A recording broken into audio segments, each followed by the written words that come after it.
रात का सन्नाटा चारों ओर फैला हुआ था।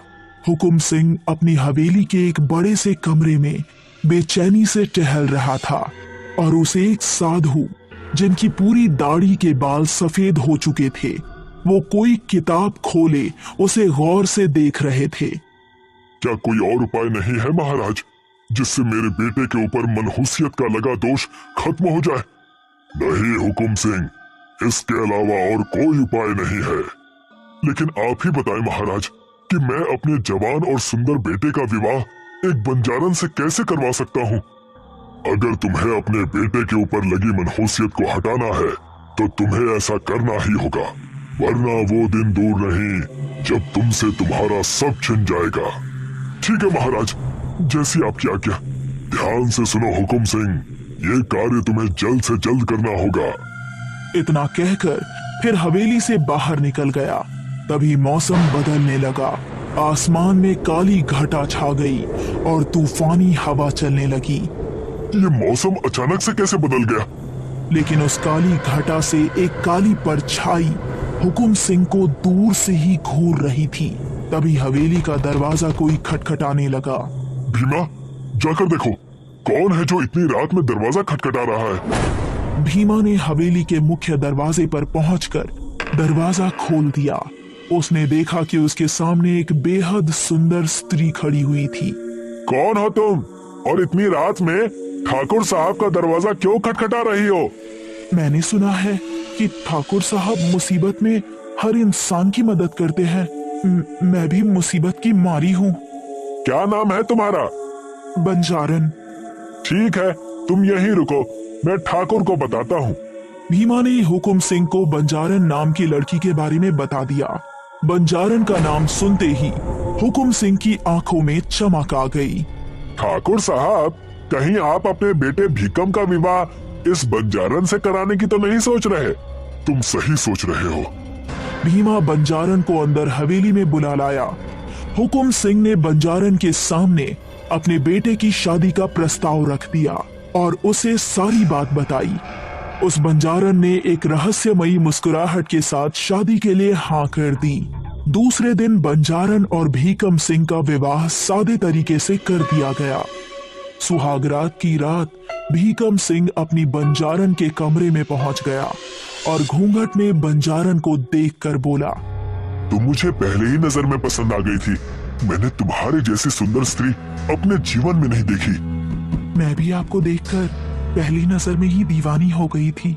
आपके शरीर का ताजा खून मुझे हमेशा जवान बनाए रखेगा।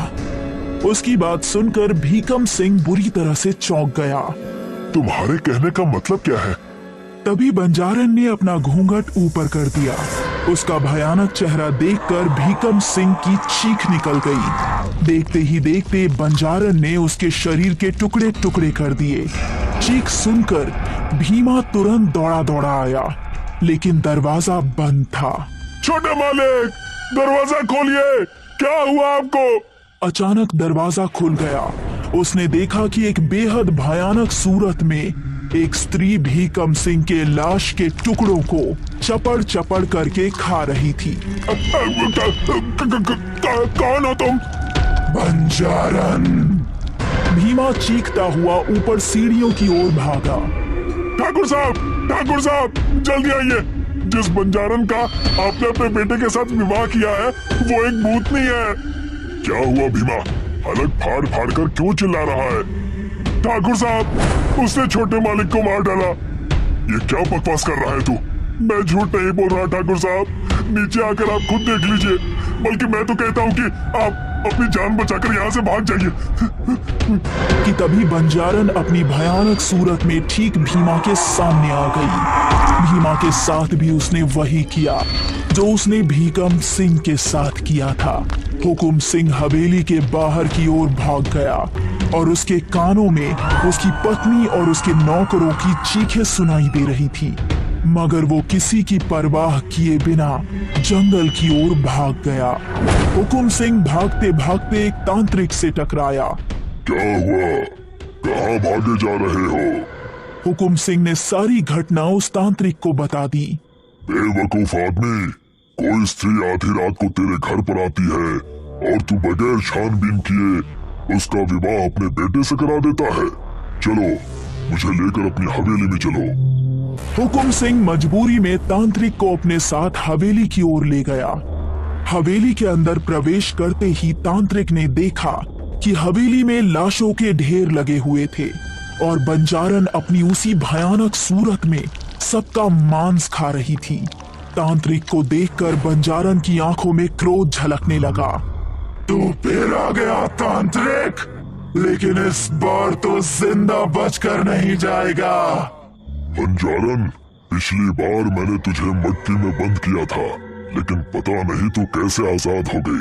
जिस तरह से तूने इन मासूम और निर्दोषों का ये हाल किया है, इससे साफ साफ जाहिर होता है कि इससे पहले तूने मुझे जो भी कहानी बताई थी वो सब झूठी थी।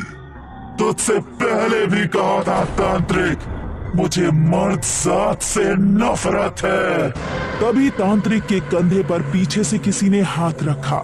तांत्रिक ने मुड़कर देखा तो वो हुकुम सिंह के कुल के साधु भैरवनाथ थे, जो हाथ में त्रिशूल पकड़े हुए खड़े थे। ये बंजारन एक भूतनी है जो तुझसे अभी भी झूठ बोल रही है, मगर ये अकेली नहीं है।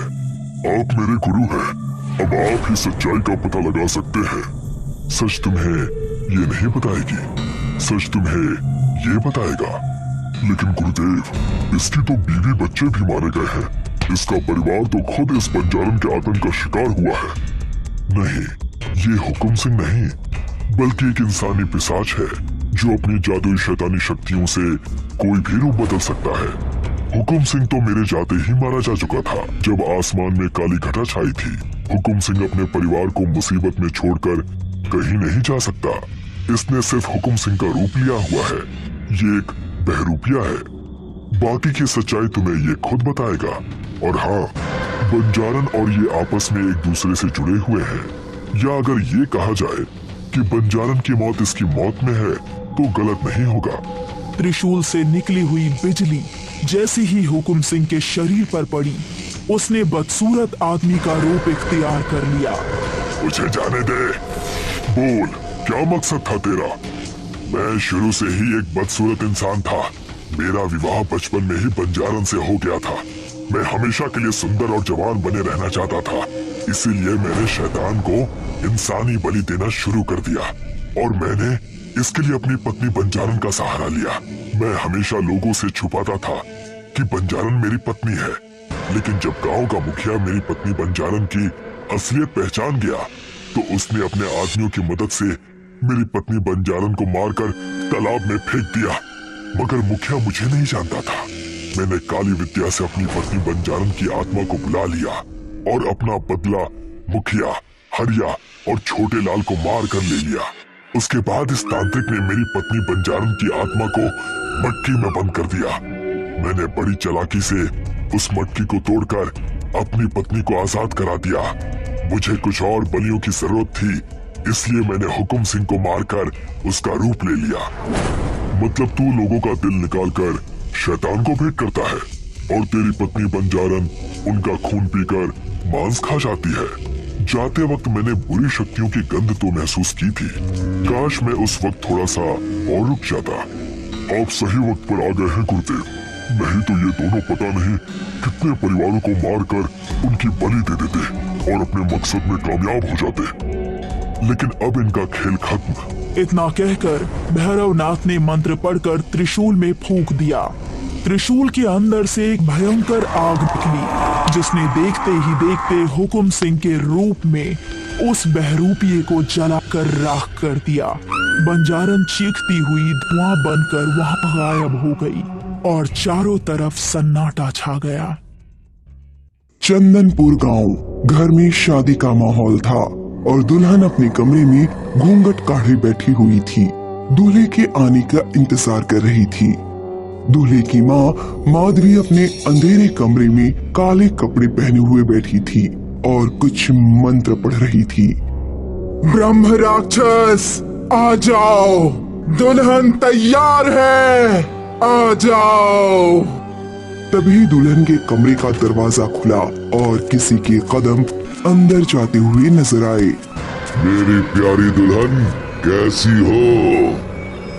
कहते हुए उसने दुल्हन का घूंघट हटा दिया और जैसे ही दुल्हन ने उसको देखा उसके मुंह से डर के मारे चीख निकल पड़ी। बचाओ! उसके हाथों पर बड़े बड़े बाल थे और चेहरा भी भेड़िए के जैसा खौफनाक था, जिसके लंबे लंबे दांत होठों के बाहर निकलते नजर आ रहे थे। वो जोर जोर से हंसते हुए दुल्हन पर झपट पड़ा। दुल्हन की चीख कमरे के बाहर तक सुनाई दी और सब कुछ शांत हो गया। लगता है ब्रह्म राक्षस को दुल्हन पसंद आई। नताशा रितेश से शादी करके पहली बार घर आई थी। वो दोनों दरवाजे के सामने खड़े थे। घर बहुत ही अच्छे से सजा हुआ था। आओ नताशा, अपने नए घर में कदम रखकर इसको खुशियों से महका दो। तभी घर का दरवाजा खुला और सामने माधवी खड़ी हुई नजर आई। आओ बहू, इस कलश पर पैर मारो और गृह प्रवेश की रस्म पूरी करो। सुनकर नताशा ने कलश पर पैर मारा और घर के अंदर कदम रखा। थोड़ी देर बाद नताशा और रितेश दोनों अपने रूम में सेज पर लेटे हुए बातें कर रहे थे। रितेश, मुझे तो यकीन ही नहीं हो रहा है कि हमारी शादी हो चुकी है और हम अपने घर में आ चुके हैं। सब कितनी जल्दी हो गया ना। तो अच्छा ही हुआ ना जान। वैसे भी जब प्यार हो जाए तो शादी करने में देरी नहीं करनी चाहिए। कहकर दोनों एक दूसरे को देखकर मुस्कुराने लगे। ओम ब्रह्मदेवाय नमः। नताशा को मंत्र जाप करने की आवाज सुनाई दी, जो सुनने में माधवी की लग रही थी। रितेश, ये इतनी रात में क्या मम्मी जी पूजा कर रही हैं? अरे मुझे तो कोई आवाज नहीं आ रही। नताशा ने उसको बताने की कोशिश की, लेकिन रितेश ने उसको झुठला दिया और फिर शरारत करते हुए हाथ बढ़ाकर लैंप बंद कर दिया। शादी के कुछ दिन बाद रितेश को जॉब से लौटने में देर हो गई। रात के 11 बज चुके थे, लेकिन रितेश का कुछ भी पता नहीं था। मम्मी जी, रितेश अभी तक नहीं आए। उनका कॉल भी नहीं लग रहा है। आखिर वो है कहाँ पर? मुझे उनकी फिक्र हो रही है। आ जाएगा, तुम अपने कमरे में जाओ। नताशा अपने कमरे में बैठी उसके आने का इंतजार करने लगी। फिर किसी ने दरवाजा खोला और धीमे कदमों की आहट उसको सुनाई दी।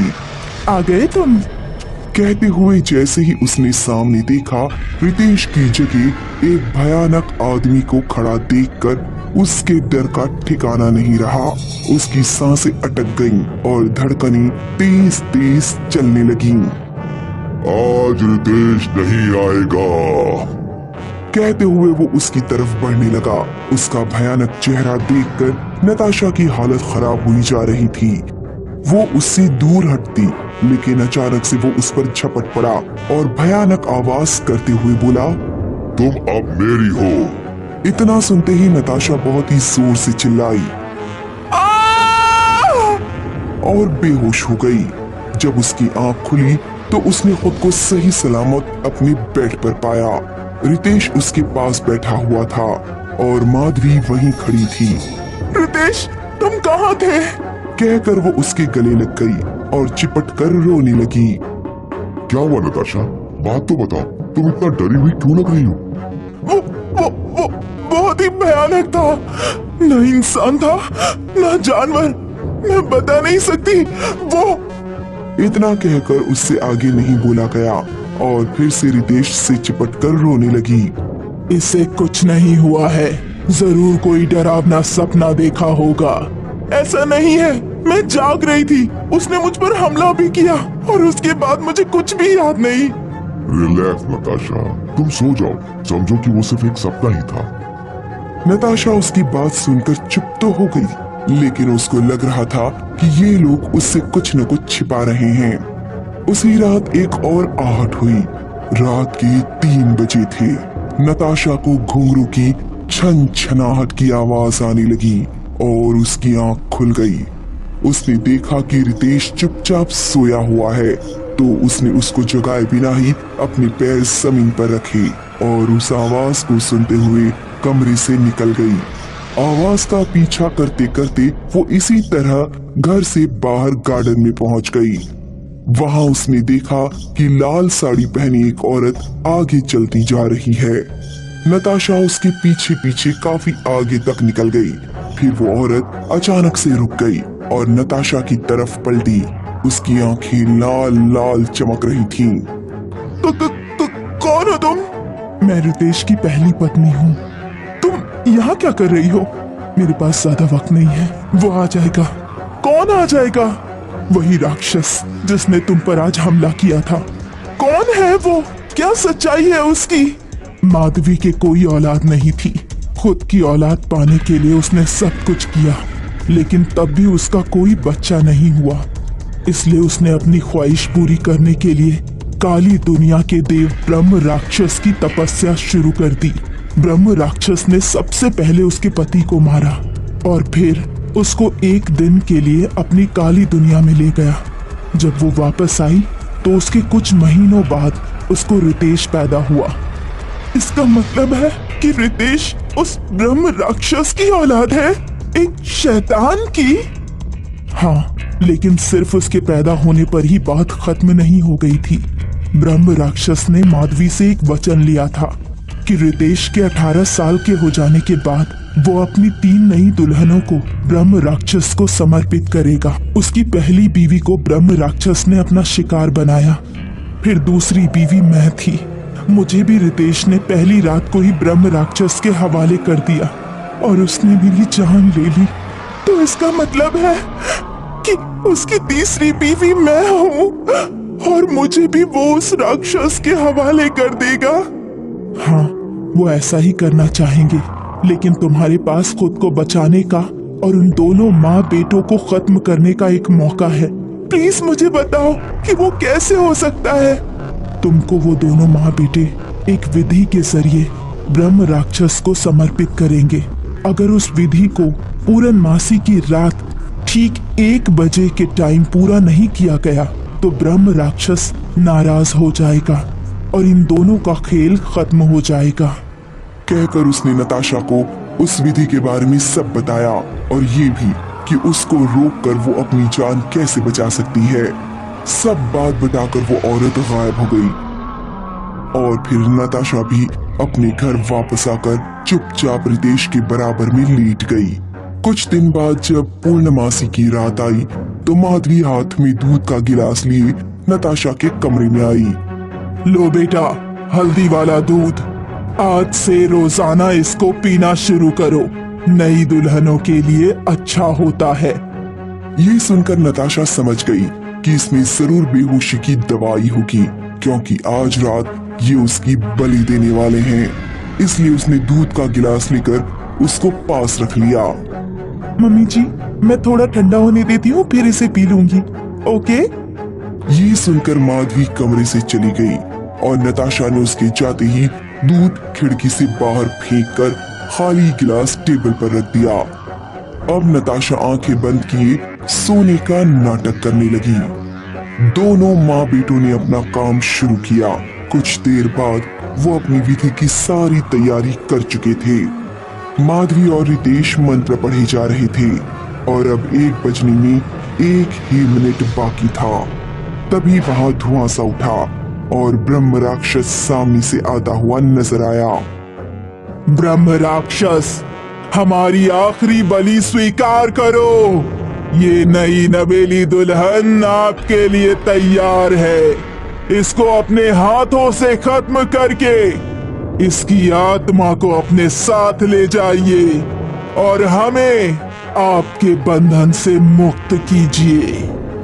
कहते हुए माधवी ने चाकू उठाकर ब्रह्म राक्षस की तरफ बढ़ाया, लेकिन तभी नताशा ने अपनी आंखें खोली और झट से चाकू उससे छीन लिया। ये देख दोनों माँ बेटे चौंक पड़े। 1 बजने में 10 सेकंड बचे थे।